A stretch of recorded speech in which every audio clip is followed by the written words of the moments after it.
Welcome to the platform of the employment class. आप सबका स्वागत है आपके अपने ही YouTube channel the employment class में। जैसा कि आप सबको पता है कि हमारे यहाँ झारखंड पुलिस और कंबाइंड का बैच शुरू हो चुका है ARK tower 3rd floor Lalpur में, है ना। हम लोग क्या करते हैं कि मंडे टू फ्राइडे क्लास रखते हैं और सैटरडे को जो भी हम लोगों ने पढ़ा है उसका टेस्ट रखते हैं। जैसा कि आपने देखा कि हमने इस वीक आपको क्लासरूम में झारखंड पुलिस और JSSC के लिए, है ना, और आपकी जो हमने आपको पढ़ाया है प्रॉफिट एंड लॉस चैप्टर यानी गणित के लिए जो हमने आपको लाभ और हानि पढ़ाया है वो आपके लिए यूज़फुल है। झारखंड पुलिस के लिए, SSC GD के लिए और जो भी 10th से 12 लेवल के एग्ज़ाम्स होते हैं उनके लिए, है ना। तो उसी लेवल पे जो हमने मंडे टू फ्राइडे पढ़ा है सैटरडे को हम उसका टेस्ट रखते हैं।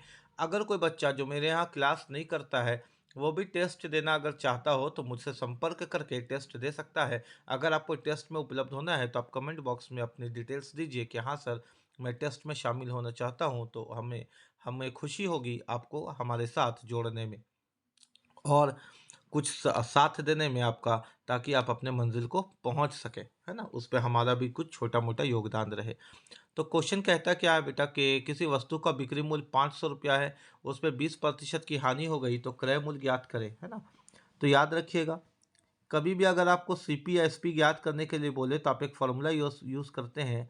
थोड़ा सा हम इसको छोटा लिख देते हैं ताकि जगह मेरे पास ज़्यादा रहे और हमको आसानी हो आपको आगे चीज़ों को समझाने में, ठीक है। तो इसको थोड़ा सा हम यहाँ पे छोटा लिख देते हैं, आपको क्लियर दिखेगा, आपको दिखने में कोई दिक्कत नहीं होगी, ये मेरा वादा है आपसे, है ना। तो क्वेश्चन में आपने देखा कि आपको क्रय मूल्य ज्ञात करने के लिए बोला है। कभी भी अगर क्वेश्चन पूछे क्रय मूल्य या बिक्री मूल्य ज्ञात करने के लिए तो आप लोग यूज़ करेंगे CP is equal to SP into 100 by नीचे प्रॉफिट, अगर प्रॉफिट होगा तो प्रॉफिट, अगर लॉस होगा तो लॉस। क्योंकि आप देख रहे हैं इस क्वेश्चन में प्रॉफिट हुआ है तो आप नीचे में, इस क्वेश्चन में लॉस हुआ है तो आप नीचे में इस क्वेश्चन के लॉस प्रतिशत लिखिएगा ना। तो यहाँ पे क्या आ जाएगा हम लोगों का लॉस प्रतिशत। अच्छा, CP कितना है सर, तो CP तो ज्ञात करना है, यानी हमको CP नहीं मालूम। SP कितना है सर, तो SP दिया हुआ 500 इंटू 100। जैसा कि आपने क्लास में हमसे सीखा है, एक दुकानदार का जो प्रतिशत होता है क्रय मूल्य का, यानी उसका जो पूंजी होता है वो 100 होता है। अगर प्रॉफिट परसेंट होगा तो हम 100 में प्लस करते हैं, लॉस परसेंट होता है यानी हानि की प्रतिशत तो हम 100 पे माइनस करते हैं। ये क्वेश्चन बताता है हानि हुआ 20 का, यानी 100 में 20 चला गया तो बचा कितना, आप बोलिएगा सर 100 में 20 चला गया तो बचा 80। जीरो से जीरो हमने काट दिया, 2 से काटा 4 बार में, 2 से काटा 5 बार में। अच्छा, 500 में 100 है कि नहीं, आप बोलिएगा है। 4 से 100 कितने बार में जाएगा बेटा, तो 25 बार में। अब 25 पचे 125, यानी जब हम 4 से 500 को काटेंगे तो आएगा 125, और 125 को जब 5 से गुना करेंगे तो क्वेश्चन का आंसर कितना हो जाएगा, 625, जो कि आपको ऑप्शन नंबर ए में दिख रहा होगा कि क्वेश्चन का जो आंसर है वो है कितना, 625। तो बोलिए यहाँ तक आपको बात समझ में आ गई क्या। ये CP और SP को यूज़ करने का तरीका है। हम लोग एक चीज़ और समझने की प्रयास करते हैं कि अगर इस तरह का क्वेश्चन आ जाए ना एग्ज़ाम में, जहाँ पे CP और SP निकालना है, तो हम लोग क्या कर सकते हैं, इस तरह के क्वेश्चन को बनाने के लिए रेशियो मेथड का भी प्रयोग किया जा सकता है। रेशियो मेथड भी बहुत आसान तरीका है इस तरह के क्वेश्चन को हल करने के लिए। तो एज अ टीचर हमको लगता है कि हम आपको दोनों मेथड सिखा दें। जो आपने अभी फार्मूला मेथड सीखा वो तो आपने सीख ही लिया। आप चाहिए तो, एक समझदार बच्चे हैं, वीडियो को पॉज करके या पीछे करके भी आप उसको वापस देख सकते हैं। फॉर्मूला मेथड आपने देख लिया, एक रेशियो मेथड भी देख लीजिए, CP रेशियो SP, है ना, CP और SP का अनुपात। जैसा कि आपने सुना कि CP इज ऑलवेज 100% बेटा, क्रय मूल्य हमेशा 100 होता है। जब आपने बेचा तो बेचते समय आपको 20% की हानि हो गई। यहाँ देख रहे हैं ना क्वेश्चन में 20% की हानि हो गई, यानी 100 का सामान 80 में बिक गया। सर यहाँ से जीरो काटिए, यहाँ से जीरो काटिए, क्योंकि अनुपात है तो कटेगा ही। तो 2 पचे 10 और 2 चौके 8, अनुपात आ गया 5:4। अच्छा देखिए, सेलिंग प्राइस कितना दिया हुआ है, 500 रुपया। आपका SP कितना निकल गया, 4। तो अगर आपका SP 4, किताब के सेलिंग प्राइस 500 के बराबर है, तो क्रय मूल्य ज्ञात करें। तो क्रय मूल्य का अनुपात कितना है, 5। तो बताइए 5 बराबर कितना होगा। तो आप बोलिएगा सर यहाँ से तो क्वेश्चन बनाना आसान है, बस कुछ नहीं करना है, क्रॉस मल्टीप्लाई करना है। तो 4x बराबर 5 गुना 500, आप इसको लिख सकते हैं ना। और 4 से इसको काटिएगा तो 500 कटेगा 125 बार में, और 125 पचे कितना हो जाएगा, 625 इस क्वेश्चन का आंसर होगा। उम्मीद है कि बात आपको समझ में आ गई होगी। चलिए चलते हैं अपने अगले क्वेश्चन के तरफ। ये क्वेश्चन भी आपने देखा कि हम लोगों ने प्रॉफिट और लॉस के टेस्ट में डाला है। क्वेश्चन ये है कि एक आदमी ने 5520 रुपये में कुछ सामान खरीदा। एक आदमी है, उसका क्रय मूल्य लग गया 5520 रुपया कुछ सामान को खरीदने में। बात समझ में आ रही है ना? एक आदमी 5520 रुपया में कुछ सामान को क्या करता है? तो आप बोलिएगा सर 5520 रुपया में वो आदमी कुछ सामान को खरीदता है। अच्छा ठीक है सर, यहाँ तक तो बात समझ में आ गई। आगे क्वेश्चन क्या कहता है? उसने उसमें से 5/7 को 14% लाभ में बेच दिया। देखो बेटा बात समझना, डिनोमिनेटर में जो होता है ना, डिनोमिनेटर में ये होता है कुल। ये क्या होता है? कुल। अच्छा बेचा कितना है? 5/7, यानी इसमें से 5 बेच दिया। तो अगर हम तुमसे पूछेंगे ना कि बताओ शेष कितना बचा, शेष बचा कितना, तो तुम ऐसे बोलना कि सर ये बात तो आपने हमको बता ही दिया कि डिनोमिनेटर में कुल होता है, तो 7 में अगर 5 बेच दिया तो बचा कितना? 7 में 2। बोलो बात समझ में आ गई क्या? हाँ सर, यहाँ तक तो बात आपको समझ में आ गया। ठीक है बेटा, अगर तुमको यहाँ तक बात समझ में आ गया तो फिर ये क्वेश्चन हमको पढ़ाना तुमको आसान होगा। यानी जब तुम अंश में से हर को घटाते हो, यानी न्यूमरेटर में से डिनोमिनेटर को घटाते हो, तो तुमको क्या मिल जाता है? शेष मिल जाता है। बोलो बात क्लियर है क्या? हाँ, यहाँ तक तो बात क्लियर है। तो क्वेश्चन जब तुम देखते हो तो हमसे पूछा है बताइए शेष को कितने प्रतिशत लाभ पे बेचा। हम चाहे तो इस क्वेश्चन को 5520 रुपया से भी क्वेश्चन को बना सकते हैं कि इसका 5/7 बेचेगा फिर बचा हुआ, लेकिन एज अ टीचर हमको लगता है कि ऐसे बताना जनरल कंपटीशन के लिए नुकसानदेह है, क्योंकि एग्जाम में क्या होगा, क्वेश्चन बनाने का तो बन जाएगा लेकिन टाइम नहीं बचेगा, और जो बच्चा टाइम मैनेज नहीं कर सकता वो कभी भी प्रतियोगिता परीक्षा के लिए नहीं बना। टाइम मैनेजमेंट ही इंपॉर्टेंट है। तो टाइम मैनेजमेंट के लिए चलो सीखते हैं कि आखिर इस तरह के क्वेश्चन को कैसे बनाया जाए। तो जैसा कि तुम देख रहे हो कि क्वेश्चन ने कहा है कि सबसे पहले वो आदमी क्या करता है, वस्तु का 5/7 को 14% के लाभ में बेच देता है। तो हम लोग वस्तु का 5/7 ले लिए और इसको 14% के लाभ में बेच दिए। अच्छा, तो बोलता है आगे, उसने उनमें से 5/7 को 14% के लाभ पर बेच दिया, तो पूरे लेन देन पर 18% का लाभ, यानी पूरे लेन देन पर, यानी सारा का सारा मिला करके उसको 18% का लाभ चाहिए, है ना? पूरे लेन देन पर 18% का लाभ प्राप्त करने के लिए वह शेष को कितने प्रतिशत में बेचेगा? तो देखो अगर हम यहाँ पे शेष लिखें तो तुम बोलोगे सर 7 में 5 बेच दिया तो 7 में 2 शेष बचा, और इसको कितने प्रतिशत लाभ में बेचेगा? यही तो सवाल है कि बचे हुए को कितने प्रतिशत लाभ में बेचेगा। बोलो बात समझ में आ गई क्या? उम्मीद है कि यहाँ तक तुमको चीज़ें समझ में आ गई होगी कि क्वेश्चन क्या कहता है। 5/7 बेचा 14% में, तो 5 में 7, 7 में 5 बेच दिया तो 7 में 2 बचा, इसको कितने में बेचेगा पूछा गया। अब पूरे व्यापार में 18% का लाभ चाहिए, 7 से काटे 2 बार में, तो यहाँ से 5 दूना 10 आ गया। यहाँ से अगर हम लिखना चाहें तो 7x लिख सकते हैं बराबर 18। तो तुम बोलोगे सर एक काम करिए ना कि 2x/7 को इधर ही रहने दीजिए, ये 10 को इधर ले जाइए, तो 18 में से 10 चला जाएगा तो 8 बच जाएगा, और 2 से काटेंगे तो 4 बार में कटेगा, और 7 4 जा कितना हो जाएगा? 28%। यानी इस क्वेश्चन को जो आंसर होगा वो कितना होगा? बोलो ऑप्शन नंबर सी, 28%। उम्मीद है कि इस तरह का क्वेश्चन भी तुमको समझ में आया होगा। बहुत सारे बच्चों को क्या होता है कि शेष में समझने में दिक्कत हो जाती है। जो हमने यहाँ पे शेष बताया ना, उनको समझने में दिक्कत हो जाता है फ्रैक्शन से। तो हम बोलते हैं कि ठीक है, अगर फ्रैक्शन से दिक्कत हो गया तो फिर इस क्वेश्चन को रेशियो से भी बनाया जा सकता है। फ्रैक्शन से मत बनाओ, रेशियो से बना लो। मेरा काम है सिखाना, सीख लो, है ना? जो बच्चे इसको समझ ले, हम चाहते हैं कि उसको रेशियो मेथड से भी समझ में आना चाहिए, क्योंकि हमको कुआं का मेंढक तुमको नहीं बनाना है। गणित को जितने डिटेल्स में पढ़ोगे, जितने अच्छे से रिसर्च करके पढ़ोगे, गणित उतना आसान हो जाएगा। और गणित अगर एक बार आसान हो गया तो फिर एग्ज़ाम निकालना बहुत भारी बात नहीं है, क्योंकि बाकी सब पेपर तो मैथमेटिक्स के कंपैरिजन में तुमको आसान ही लगता होगा। अच्छा ठीक है सर, एक और आपने तरीका बताया कि उसने 5/7 को 14% के लाभ पर बेच दिया सर, तो हम यहाँ पे लिख सकते हैं क्या? बेचा, जितना बेचा प्लस बचा जो बच गया बराबर कुल, यानी टोटल, है ना? तो बेचा कितना सर? 5 बेच दिया 7 में, तो सर कुल 7 है, हम इस बात को समझ पा रहे हैं। बेचा अगर 5 तो बचा कितना सर 2, और ये 5 और 2 मिला करके ही तो सर 7 है। इस पे भी कोई दिक्कत हमको अब नहीं रहा। अच्छा, 5/7 को बेचा है 14% के लाभ में, यानी ये 5 को बेचा 14 के लाभ में। अच्छा, बचे हुए को कितना में बेचे, यानी शेष को कितना में बेचे, ताकि कुल में यानी 7 में उसको 18% का लाभ हो। क्वेश्चन तो ऐसे भी पूछ सकता है।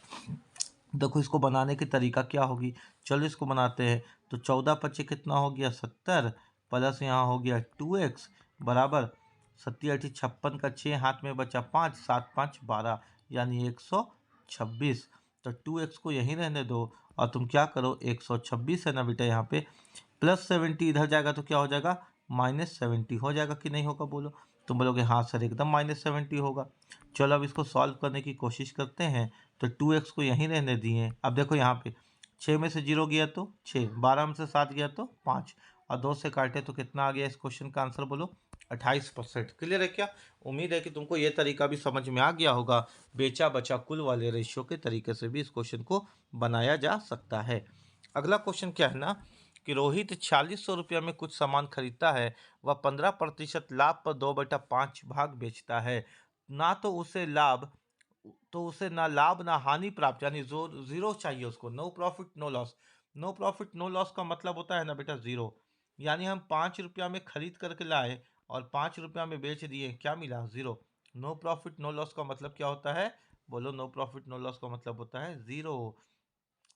5% प्रॉफिट का मतलब होता है 105, 5% लॉस का मतलब होता है 95। लेकिन नो प्रॉफिट नो लॉस का मतलब ना तो बढ़े ना तो घटे। क्लियर है क्या? तो रोहित 4600 रुपया में कुछ सामान खरीदता है, ठीक है सर। वह 15% लाभ प्राप्त करने के लिए वह 15% लाभ पर 2/5 भाग बेचता है। यानी अगर हम 2/5 भाग को बेचें, अगर हम 2/5 भाग को बेचें तो 15% पे बेच दिए। क्लियर है ना, समझ में आ रहा सब बच्चा को?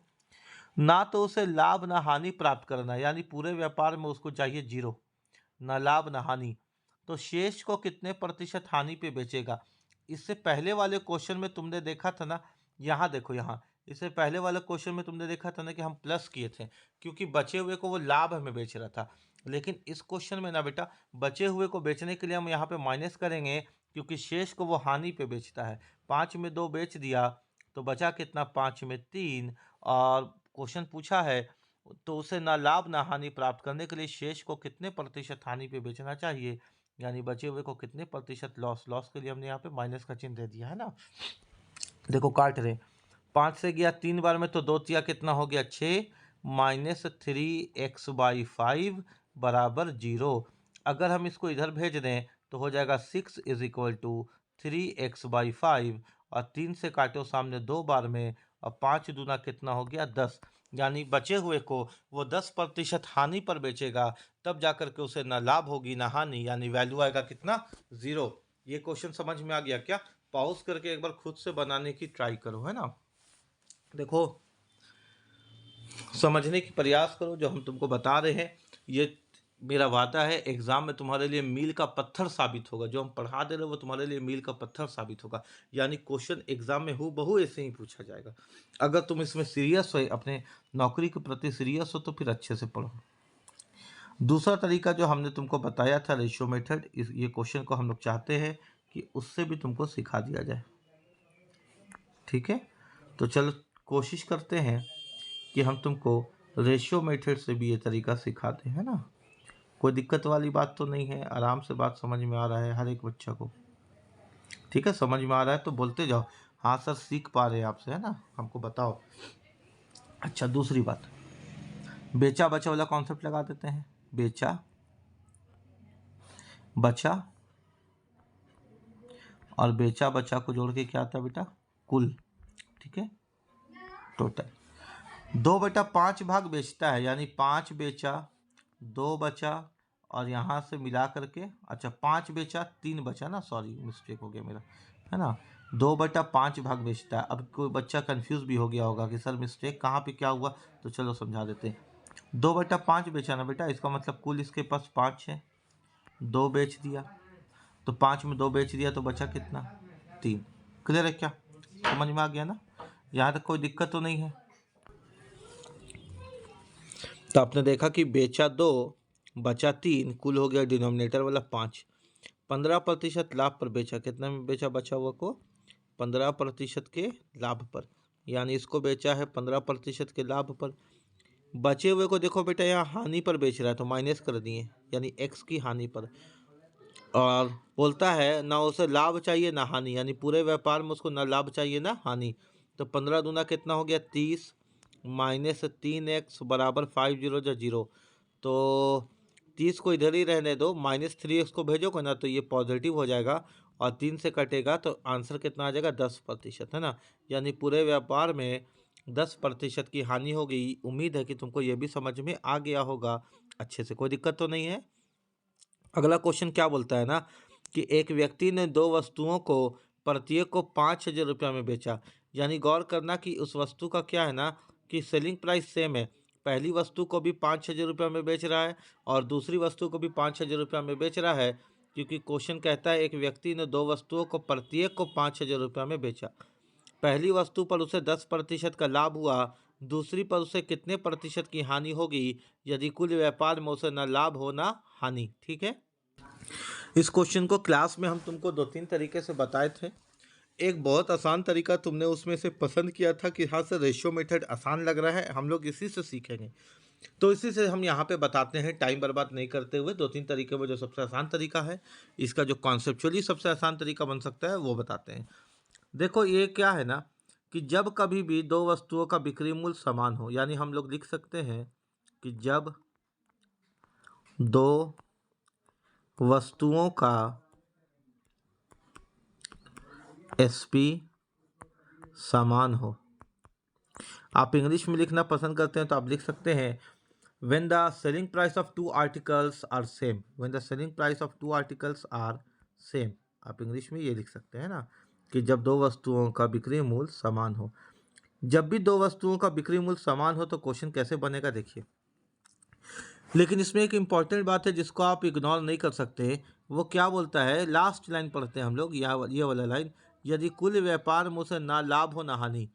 कुल व्यापार में ना लाभ ना हानि, इसका मतलब ये समझो कि मेरे पास 2 वस्तु है ए और बी, है ना, और इन दोनों से मिला करके यहाँ पे इसका कुल रिजल्ट आएगा। ठीक है, अगर ए हम 5 रुपया के प्रॉफिट में बेच दिए हैं और हमको कुल में ना लाभ ना हानि चाहिए यानी ज़ीरो, तो बताओ बचे हुए को हम कितना में बेचेंगे? तो तुम बोलोगे 5 की लॉस में। यानी अगर हम किसी वस्तु को लाभ में बेच दिए हैं और पूरे व्यापार में अगर ना लाभ ना चाहिए ना हानि, तो हमको बचे हुए वस्तु को 5 की लॉस में ही बेचना पड़ेगा। उम्मीद है कि यहाँ तक तुमको बात समझ में आ गई होगी, इसमें कोई भी दिक्कत नहीं होगा, है ना। अब क्वेश्चन को जब हम वापस देखते हैं, देखो क्वेश्चन क्या कहता है। तो इस तरह के क्वेश्चन को भी हम लोग रेशियो मेथड से आसानी से हल कर सकते हैं। देखो मान लो ये पहली वस्तु है ए, है ना, थोड़ा सा इसको नीचे लिख देते हैं। ठीक है बेटा, मान लो ये पहली वस्तु है, एक पहली वस्तु हम लोग ले लेते हैं ए और एक दूसरी वस्तु ले लेते हैं हम लोग बी। ठीक है, ये पहली वस्तु ए हो गई, ये दूसरी वस्तु बी हो गई। अब इसका क्रय मूल्य भी होगा, खरीदा हुआ दाम भी, और इसका बिक्री मूल्य भी होगा, बेचा हुआ दाम भी। इस पे भी कोई दिक्कत नहीं है ना। देखो क्वेश्चन है यदि पहली वस्तु को उससे 10% लाभ पर बेचा। 10% लाभ का मतलब क्या हुआ सर? 10/100।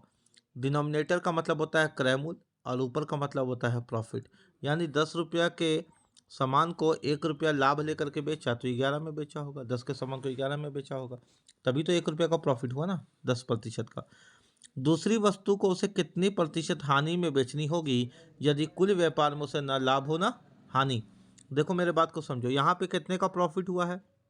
10 का सामान 11 में बेचा तो 1 का प्रॉफिट हुआ। अच्छा, उसने क्या बोला पहला लाइन, एक व्यक्ति ने 2 वस्तुओं को प्रत्येक को 5,000 रुपया में बेचा, यानी दोनों वस्तु का सेलिंग प्राइस सेम है। अगर दोनों वस्तुओं का सेलिंग प्राइस सेम है तो पहला वस्तु अगर 11 में बिक रहा है तो दूसरा वस्तु भी 11 में बिकना चाहिए, है कि नहीं।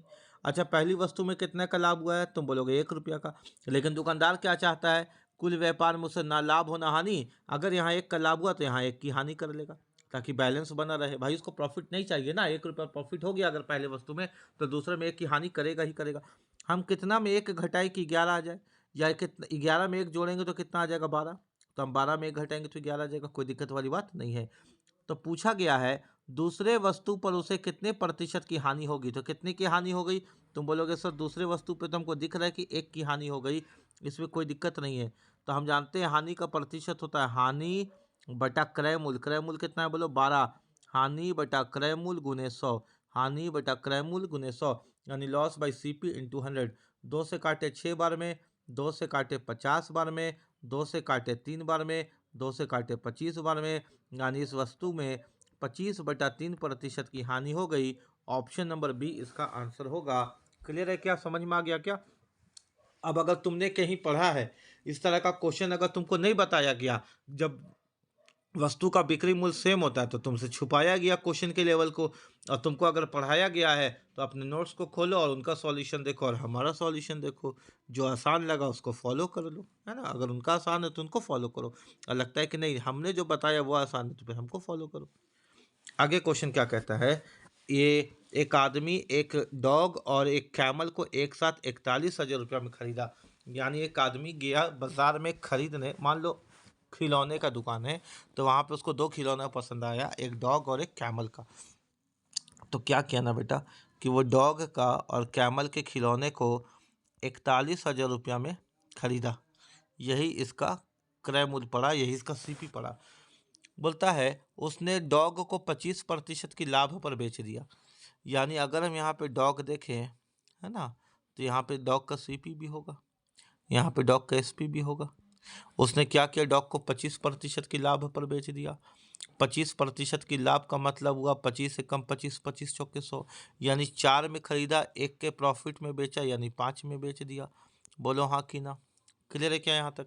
आगे बोलता है उसने कैमल को 20% की हानि पर बेच दिया। कैमल को 20% की हानि पर बेच दिया, इसका मतलब 20 से कम 20, 20 25 100, यानी 5 रुपया के कैमल को 1 रुपया की हानि पे बेच दिया, तो माइनस कर देंगे ना, 4 पे बेच दिया। यहाँ तक किसी को कोई दिक्कत तो नहीं है ना, समझ में आ गया बात? क्या क्या क्वेश्चन कहता है एक बार अच्छे से हम तुमको और समझा देते हैं ताकि दिक्कत बिल्कुल ना रहे। क्वेश्चन ये कहता है भाई, क्वेश्चन ये कहता है कि एक डॉग और एक कैमल को एक आदमी 41,000 रुपया में खरीदा, ठीक है। उसने डॉग को 25% के लाभ पर बेच दिया। तो हमने यहाँ पे इसको जब फ्रैक्शन पे काटा तो निकला 1/4। हम जानते हैं नीचे वाला होता है CP, यानी 4 रुपया के डॉग को 1 रुपया प्रॉफिट लिया तो 5 रुपया में बेच दिया। कैमल के बारे में बात होता है कि 20% की हानि में बेचा, यानी 5 रुपया निकला CP, डिनोमिनेटर से 1 की हानि तो 4 में बेच दिया। उम्मीद है कि तुमको यहाँ तक बातें समझ में मेरी आ गई होगी, इसमें कोई भी दिक्कत अब नहीं होगा। हाँ सर, यहाँ तक तो आपका बात हमको समझ में आ गया और आपने फ्रैक्शन को भी हमको समझा दिया। ठीक है भाई, यहाँ तक हम एक एक बच्चा बात समझ में आ गया। लेकिन हम एक बात पूछना चाहते हैं तुमसे। देखो एक लाइन इंपॉर्टेंट है, यहाँ से देखो, यदि यदि उसने दोनों जानवरों को एक ही कीमत पर बेचा, यानी सेलिंग प्राइस क्या है सर, सेम है, और यहाँ पे सेलिंग प्राइस डॉग का दिखता है 5 और कैमल का दिखता है 4, तो सेम करना पड़ेगा। और कभी भी अगर किसी रेशियो को सेम करते हैं तो एक दूसरे का गुना करते हैं। तो नीचे के 4 का गुना ऊपर कर दिए और ऊपर के 5 का गुना नीचे कर दिए, तो सेम हो जाएगा। 5 चौके 20 और 4 पच्चे 20। देखो दोनों वस्तु का बिक्री मूल्य सेम हो गया ना। क्वेश्चन के अनुसार उसने दोनों जानवरों को एक ही कीमत पर बेचा। और गणित बोलता है कि जो काम आप LHS में करिएगा वही काम आप RHS में करिएगा। यानी इधर 4 का गुना हुआ तो इधर भी होगा, और इधर 5 का गुना हुआ तो इधर भी होगा। यानी अब समझ में आया कि जो डॉग का दाम है, जो डॉग का दाम हो गया, उसका खरीद दाम कितना पड़ा सर, 16 रुपया, और बिक्री मूल्य कितना पड़ा सर, 20 रुपया। और डॉग कैमल का खरीद दाम कितना पड़ा, 25 रुपया, और बिक्री मूल्य कितना पड़ा, तो सेम ही पड़ना चाहिए क्योंकि रेशियो को हमने सेम किया, 20 रुपया। क्लियर है क्या? यानी 16 में खरीदा 20 में बेचा, और कैमल के बारे 25 में खरीदा और 20 में बेचा। अब क्वेश्चन में कहता है तो बताओ सस्ते जानवर का लागत मूल्य क्या होगा। अच्छा, हम तुमसे पूछना चाहते हैं कैमल को कितना में खरीद, सॉरी डॉग को कितना में खरीदे हैं, तुम बोलोगे सर 16 रुपया में। अच्छा, कैमल को कितना में खरीदे हैं, तुम बोलोगे सर 25 रुपया में। दोनों मिला करके कितना हो गया बेटा, तो तुम बोलोगे सर 41। लेकिन किताब बोलता है एकदम पहला लाइन देखो, दोनों मिला के खरीदे 41,000। तो अगर 41 मेरा 41,000 के बराबर है, तो जो सस्ता जानवर पड़ा यानी 16 रुपया वाला, 25 तो महंगा पड़ गया ना, सस्ता जानवर पड़ा 16 रुपया वाला डॉग, वो कितना के बराबर होगा। तो 41 में 3 जीरो लगा हुआ है, 16 में भी 3 जीरो लगा दो, यानी सस्ता वाला जानवर जो डॉग है वो 16,000 रुपया का पड़ा। उम्मीद है कि तुमको रेशियो मेथड समझ में आता होगा। और अगर तुम इस तरह से क्वेश्चन को नहीं समझ पा रहे हो तो आकर के क्लास अटेंड करो, क्लास में सीखो, है ना, कि क्लास में ही समझ में आएगा फिर कि रेशियो को हम लोग कैसे हल कर सकते हैं और किस तरह से क्वेश्चन को बना रहे हैं। क्योंकि एक्स वाई जेड मेथड वो बनाते रहोगे, अपडेट अपने आप को नहीं करोगे तो फिर बड़ा मुश्किल है। देखो हम टीचर हो सकते हैं वाइट बोर्ड वाले हैं या मोबाइल में पढ़ा रहे हैं, मेरे पास डिजिटल बोर्ड अभी नहीं है, हमने डिजिटल बोर्ड अभी नहीं खरीद पाए, लेकिन जो क्वालिटी ऑफ एजुकेशन है ना मेरा, वो अच्छे अच्छे टीचरों से अच्छा है ना। ऐसा इसलिए बोलते हैं क्योंकि मेहनत करके पढ़ाते हैं, जानते हैं कि किस तरह से एग्ज़ाम निकलेगा और जानते हैं कि एग्ज़ाम में क्या आएगा, एग्ज़ाम में क्वेश्चन में, है ना। तो अगर मेरे ही कोई कॉन्फिडेंस नहीं रहेगा कि हम अच्छा पढ़ाते हैं तो तुमको हम क्या सिखा पाएंगे। तो कम से कम हम इतना तो अपने आप में कॉन्फिडेंस रखते हैं कि हम बहुत अच्छा पढ़ा सकते हैं, तुमको सिखा सकते हैं। टैलेंट का कोई बात नहीं है, मेहनत का बात है, मेहनत करते हैं तुमको सिखाने के पीछे। अब यहाँ जो क्वेश्चन में एक आदमी ने 2 घड़ियां प्रत्येक 9,471 रुपया में बेची। यहाँ पर भी क्या है ना बेटा कि उसका सेलिंग प्राइस सेम है। 2 घड़ी बेच रहा है 9,471 रुपया में। एक पर उसे 35% का लाभ हुआ और दूसरे पर उसे 35% की हानि हुई। उसका कुल लाभ या हानि का प्रतिशत क्या होगा। देखो इंपॉर्टेंट क्वेश्चन है, मेरे बात को समझना कि कभी कभी एग्जामिनर क्या करता है ना, इसको भी बना सकते थे, वैसे ही बना सकते थे रेशियो से, लेकिन इसको हम तुमको एक और आसान तरीके से बताते हैं। जब कभी भी किताब बोले कि A% का लाभ है, प्रॉफिट, और A ही प्रतिशत की हानि भी है, लॉस, जब प्रॉफिट का प्रतिशत और हानि का प्रतिशत सेम हो, ऐसे केस में हमेशा लॉस होता है, कभी भी प्रॉफिट नहीं हो सकता, ऐसे केस में हमेशा लॉस होता है। कितने का लॉस होता है सर, तो A² % का, क्योंकि प्लस माइनस तो माइनस हो जाता है ना। प्रॉफिट लॉस हमेशा लॉस बनता है। जब कभी भी A% का प्रॉफिट और A% का लॉस हो, ऐसे केस में तुमको हमेशा हानि होगा A² % का। क्लियर है क्या, यहाँ तक बात समझ में आ गई क्या। थोड़ा थोड़ा तो समझ में आ ही जाता होगा मेरे से, है ना।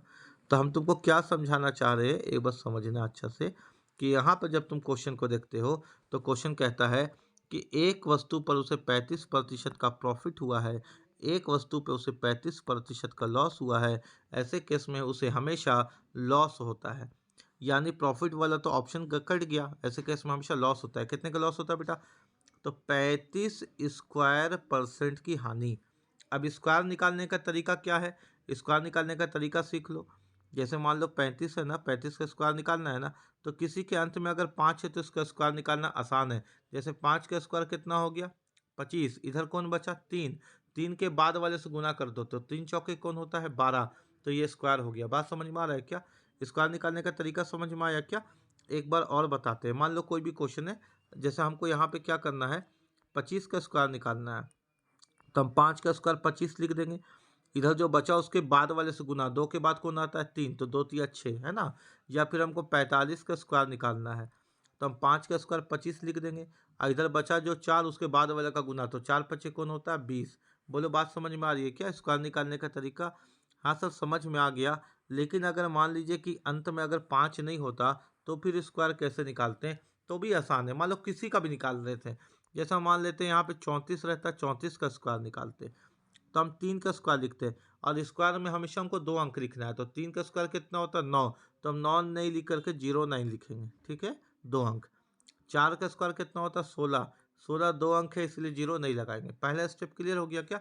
दूसरे स्टेप में क्या करते हैं सर, ऊपर वाले को सबको आपस में मल्टीप्लाई कर देते हैं, यानी 3 को 4 से और 4 को 2 से, तो 3 चौके कितना हो गया, 12, और 12 दूनी कितना हो गया, 24, और जो भी जो गुना करके आए ना बीच में लिख देते हैं, नीचे में बीच में लिख देते हैं, 3 चौके 12, 12 दूनी 24, यहाँ 6 आ गया, यहाँ 5 आ गया, और यहाँ 11 आ गया, और इस तरह से हम लोग स्क्वायर निकाल लेते हैं किसी भी संख्या का।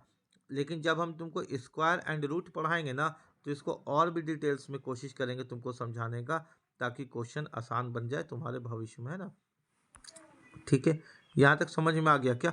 वापस आते हैं अपने क्वेश्चन में। तो हमने देखा ना कि 35 का स्क्वायर था, 35 का स्क्वायर था, तो 35 का स्क्वायर कितना निकला बेटा, 1225, तो 1225 और प्रतिशत का 100, 2 जीरो हटाएं तो यहाँ पे आ गया कितना, 12.25, यानी इस व्यक्ति को 12.25% की हानि हो गई। क्लियर है क्या क्वेश्चन। ठीक है, अगला क्वेश्चन क्या कहता है देखो, बोलता है कि यदि 60 वस्तुओं का क्रय मूल्य, देखो मेरे बात को समझो, 60 वस्तुओं का मतलब मल्टीप्लाई, का क्रय मूल्य, क्रय का मूल्य का मतलब सीपी, यदि 60 वस्तुओं का क्रय मूल्य एक्स वस्तुओं के बिक्री मूल्य के समान है, यानी समान का मतलब बराबर, किसके समान है, एक्स वस्तुओं के बिक्री मूल्य के समान है। क्लियर है क्या, एक्स वस्तुओं के बिक्री मूल्य के समान है, यदि 20% लाभ होता है तो सीपी ज्ञात करें। तो अगर हम तुमसे पूछे कि सीपी और एसपी का रेशियो क्या होगा, तो तुम बोलोगे, एक बात याद रखना कि वैल्यू हमेशा बराबर के सामने होता है, वैल्यू हमेशा बराबर के सामने होता है। तो देखो सीपी बराबर कितना है बेटा, एक्स है ना, और एसपी बराबर कितना है, यहाँ देखो एसपी बराबर कितना है, 60 है। वैल्यू हमेशा ये बराबर के सामने होता है। अच्छा, लाभ कितने का दिया हुआ है, तुम बोलोगे सर लाभ तो इस क्वेश्चन में दिया हुआ 20% का, और सीपी ज्ञात करने बोला है। हमने तुमको बताया है ना, सीपी का फॉर्मूला होता है CP is equal to SP into 100 by profit percent, है ना। तो सीपी ज्ञात करना है, सीपी तो नहीं मालूम, एसपी दिया हुआ है, एसपी कितना दिया हुआ है, 60, तो 60 गुना 100, और प्रॉफिट 20% है, इसका मतलब 120, जीरो से जीरो काटे, 6 से काटे 2 बार में, और 2 से काटे 50 बार में, तो इस क्वेश्चन का जो क्रय मूल्य है वो कितना आ गया, 50%। क्लियर है क्या, हम स्पीड में इसलिए बता रहे क्योंकि हम टेस्ट लिए हैं और उसी को सॉल्व कर रहे हैं ना, पढ़ाते तो थोड़ा सा और धीमा चलते और 2-3 तरीके से बताते। यहाँ तक कोई दिक्कत नहीं है ना, उम्मीद है कि समझ में तुमको यहाँ तक आ गया होगा। एक और तरीके से हम चाहते हैं कि इस क्वेश्चन को तुम समझ लो, है ना, ये तरीका तो तुमको समझ में आ ही गया होगा, लेकिन हम चाहते हैं कि तुम एक और तरीके से इस क्वेश्चन को समझ लो।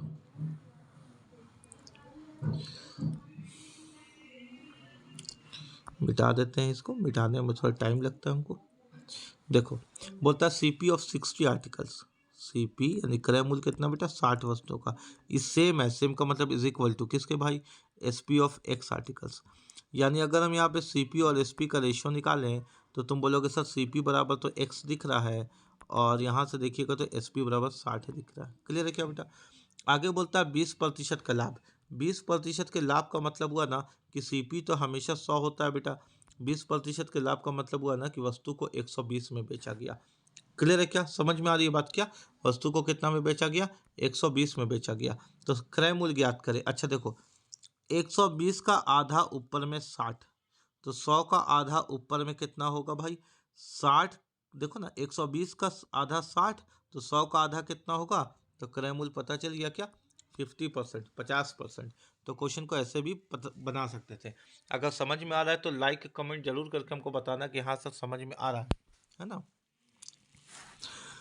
अगला क्वेश्चन देखते हैं क्या बोलता है। अगला क्वेश्चन बोलता है एक आदमी अपने सामान के बिक्री मूल्य के 6.2-3% लाभ पर बेचता है।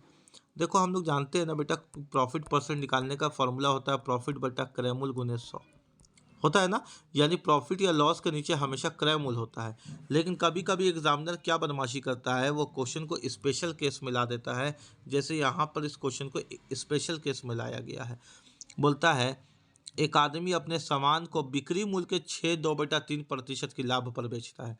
A man sells is good at 6.3% profit on SP selling price.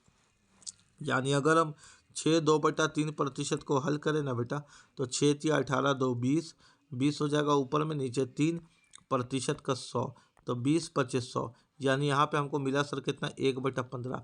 नीचे हमेशा सीपी होता है, लेकिन इस व्यक्ति ने लाभ का प्रतिशत एसपी पर जोड़ा, तो हम नीचे एसपी मानेंगे, ऊपर प्रॉफिट मानेंगे। क्लियर है क्या, यानी मेरे बात को समझो, हम किसी वस्तु को 15 रुपये में बेच के 1 रुपया कमा रहे हैं। हम तुमको और इसको डिटेल में अगर समझाना चाहें तो हम यहाँ पे ऐसे समझा सकते हैं। देखो मान लो ये सीपी है और ये एसपी, एसपी पर कैलकुलेट किया तो एसपी 15 है। अच्छा 15 रुपये में बेच के बोलता है कि हम 1 रुपये का प्रॉफिट कमाए हैं। तो जब कभी भी तुमको प्रॉफिट होगा ना, तो ऐसे केस में एसपी बड़ा होता है, बेचने वाला दाम बड़ा होता है। तो 15 में 1 गया तो कितना बचा बेटा, 14। यानी तुम 14 में खरीद करके 15 में बेचोगे तब ना 1 रुपया कमाओगे। तो सीपी को छोटा करना पड़ता है लाभ के केस में, और सीपी को छोटा करने के लिए हम लोग माइनस कर दिए है ना, 15 में 1 तो 14 हो गया। अब प्रॉफिट कितने का गया, 1। तो बोलता है उसका वास्तविक लाभ प्रतिशत ज्ञात करिए, एक्चुअल प्रॉफिट। एक्चुअल प्रॉफिट जो होता है ना, वो होता है प्रॉफिट बाई सीपी इंटू 100। तो इस क्वेश्चन में प्रॉफिट कितने का आया, 1 का, सीपी कितना है 14, गुने 100। क्लियर है क्या? 2 से काटोगे 7 बार में, 2 से काटोगे 50 बार में, तो 50/7 आंसर आ गया। क्योंकि क्वेश्चन में यहाँ पे मिक्स फ्रैक्शन में दिया हुआ है, तो चलो मिक्स फ्रैक्शन पे ही इसको ला देते हैं। तो यहाँ हो जाएगा कितना, 7 सते 49, यहाँ बचा 1, तो 7/7% इस क्वेश्चन का आंसर हो जाएगा। क्लियर है क्या? तो क्या देखा तुमने कि कभी कभी वो वस्तु का लाभ के प्रतिशत बिक्री मूल्य पर दे देता है। जब बिक्री मूल्य पर दे देगा सीपी के जगह पे, तो सीपी निकालना पड़ेगा, और सीपी हमेशा एसपी से कम होता है जब प्रॉफिट होता है। तो कम करने के लिए हमने क्या किया, 15 में 1 कम कर दिया। आगे क्वेश्चन कहता है, एक कुर्सी को 56 रुपया में बेचकर लाभ का प्रतिशत लागत मूल्य के बराबर है। देखो एक इंपॉर्टेंट कॉन्सेप्ट है ये, जब लाभ का प्रतिशत क्रय मूल्य के बराबर हो, when profit percent is equal to CP. हमने तुमको क्लासरूम में लाइव जब पढ़ाया है, तो हम तुमने देखा कि ये क्वेश्चन क्वाड्रेटिक इक्वेशन पे आके बहुत लंबा हो जाता है। ये 56 रुपया तो आसान है, जब हमने तुमको पढ़ाया तो 171 लिया या 119 लिया, इस तरह का क्वेश्चन पढ़ाया है ना। तो वहाँ पे क्या होता है कि क्वाड्रेटिक इक्वेशन में क्वेश्चन थोड़ा लंबा चौड़ा हो जाता है। उससे बचने के लिए हमने तुमको एक तरीका सिखाया था, अभी उसी तरीके से इस क्वेश्चन को हल करवा रहे हैं। देखो, तो जब लाभ का प्रतिशत क्रय मूल्य के बराबर हो तो क्वेश्चन कैसे बनेगा वो सीखना है अब हम लोग को, है ना। तो हम लोग क्या देखते हैं कि एक कुर्सी को कितने रुपया में बेचा गया बेटा, 56 रुपया में बेचा गया। एक कुर्सी को 56 रुपया में बेचा गया, तो लाभ का प्रतिशत उसके क्रय मूल्य के बराबर है। लाभ का प्रतिशत किसके बराबर है, उसके क्रय मूल्य के बराबर ही बोल रहा है ना क्वेश्चन। तो बताइए क्रय मूल्य क्या होगा। ऐसे केस में क्या करो कि जो बिक्री मूल्य है उसको ऐसा ब्रेक कर दो कि गुना करे तो 56 आ जाए, लेकिन जोड़े घटाए तो 10 आए। गुना करे तो 56 आ जाए, लेकिन प्लस माइनस करे तो 10 आए। बात समझ में आ रहा है क्या? तो तुम बोलोगे सर 70 80 56 भी तो हो सकता है, लेकिन इसको जोड़ के भी 10 नहीं आता, इसको घटा के भी 10 नहीं आता, इसलिए हम इसको नहीं लेंगे। बात समझ में आ रही है क्या? इसलिए हम इसको नहीं लेंगे। तो हम क्या लेंगे बेटा, हम लेंगे 14 चौके 56, क्योंकि 14 में 4 घटाते हैं ना तो 10 आ जाता है। क्लियर है क्या? यहाँ तक तो समझ में आ गया, ब्रेक कर दिए। जब लाभ का प्रतिशत क्रय मूल्य के बराबर होगा तब, when profit percent is equal to CP होगा तब। अगर क्वेश्चन में लाभ बोला, जैसे यहाँ बोला है लाभ प्रतिशत, अगर क्वेश्चन में लाभ बोला तो छोटा वाला में 0 लगा दो, तुमको आंसर आ जाएगा। अगर क्वेश्चन में लाभ बोला तो छोटा वाला में 0 लगा दो, तुमको आंसर आ जाएगा। बात समझ में आ गया क्या? उम्मीद है कि यहाँ तक तुमको क्लियर हो गया होगा, है ना। कोई दिक्कत वाली बात तो नहीं है? ठीक है। एक और तरीके से हमने तुमको इसको बताया था, वो ऑप्शन मेथड है। ऑप्शन मेथड से भी हम तुमको काम करके सिखा देते हैं कि ऑप्शन मेथड से कैसे काम किया जाता है।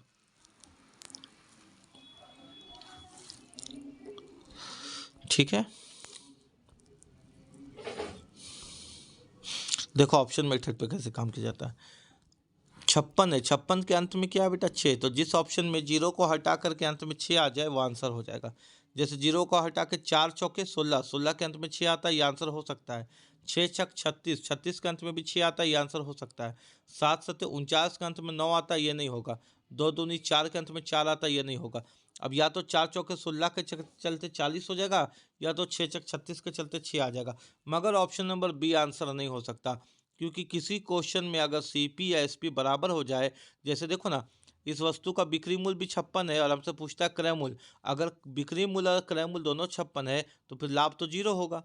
लेकिन ये तो बता रहा है कि लाभ हुआ है इसमें, और वो लाभ का प्रतिशत भी है। तो अगर इस क्वेश्चन में लाभ हुआ है, प्रॉफिट हो रहा है, क्योंकि क्वेश्चन कहता है कि लाभ का प्रतिशत क्रय मूल्य के बराबर है, तो सीपीएसपी कभी सेम नहीं हो सकता। यानी आंसर बचा 40। अब या तो इसको ब्रेक करके बना लो तुम 14 चौके और छोटा वाला में 0 लगा दो, या तो फिर ऑप्शन से बना लो, या क्वाड्रेटिक इक्वेशन जो क्लास में बताए थे, लेकिन उससे लंबा बनेगा, एग्जाम में टाइम खत्म हो जाएगा, है ना। उससे बचना है। बोलता है कि एक, अच्छा, तो हमने क्या सीखा बेटा कि अगर कभी भी प्रॉफिट होगा ना तो प्रॉफिट के केस में, यहाँ देखो, प्रॉफिट के केस में हमेशा सीपी और एसपी में एसपी बड़ा होगा और सीपी छोटा होगा। खरीदेंगे कम में, बेचेंगे ज़्यादा में, कोई नया बात तो नहीं है ना। ठीक है सर, ये बात तो आपने हमको पहले भी बता दिया कि प्रॉफिट होगा तो सीपी छोटा होना चाहिए। बोलता है एक बेईमान आदमी 1 किलो के स्थान पर 900 ग्राम देता है। एक वैल्यू है, एक वैल्यू इनिशियल वैल्यू मान लेते हैं, एक फाइनल वैल्यू मान लेते हैं, है ना। यानी एक बेईमान आदमी क्या करता है, 1 किलो के स्थान पर 900 ग्राम दे देता है। वो दे दिया कितना, 900 ग्राम। देना कितना था, 1000 ग्राम। बात समझ में आ रहा है ना। 1 किलो का मतलब 1,000। लेकिन उसने कहा कि उसने तो लागत मूल्य पर बेच दिया। बोलता है कि भाई हम तो बहुत संत आदमी है, सीपी पर ही दे देते हैं, पैसा कमाते ही नहीं है।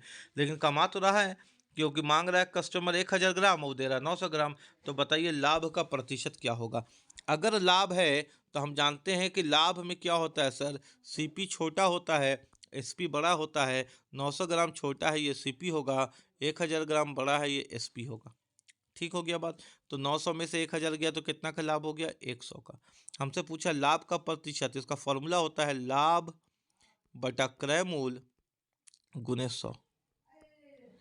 100 से 100 कट गया, 100/9 आ गया। अगर हम इसको मिक्स फ्रैक्शन पे सॉल्व करें तो 9 को 100 से डिवाइड कर देते हैं। तो 9 से कितने बार में गया बेटा, 11 9 99। यहाँ बचा 1, यानी 11 1/9% की हानि होगी। इस क्वेश्चन का आंसर ये है। उम्मीद है कि तुमको यहाँ तक चीज़ें समझ में आई होगी। अगर समझ में आया तो चैनल में बने रहो, ताकि इसी तरह से आसान तरीके से मैथ्स भी सीख पाओ, जीएस भी सीख पाओ, करंट भी सीख पाओ, झारखंड भी सीख पाओ। और हिंदी की क्लासेस हमारी झारखंड पुलिस की बहुत जल्दी शुरू होने वाली है, लेकिन अभी तक शुरू नहीं हुआ, क्योंकि उम्मीद है कि सरकार इसमें रीजनल लैंग्वेज भी डालेगा, हिंदी को कंपलसरी नहीं करेगा। फिलहाल देखते हैं कि अभी आगे में सरकार की तरफ से क्या आदेश आता है। तब तक के लिए जय हिंद, जोहार झारखंड।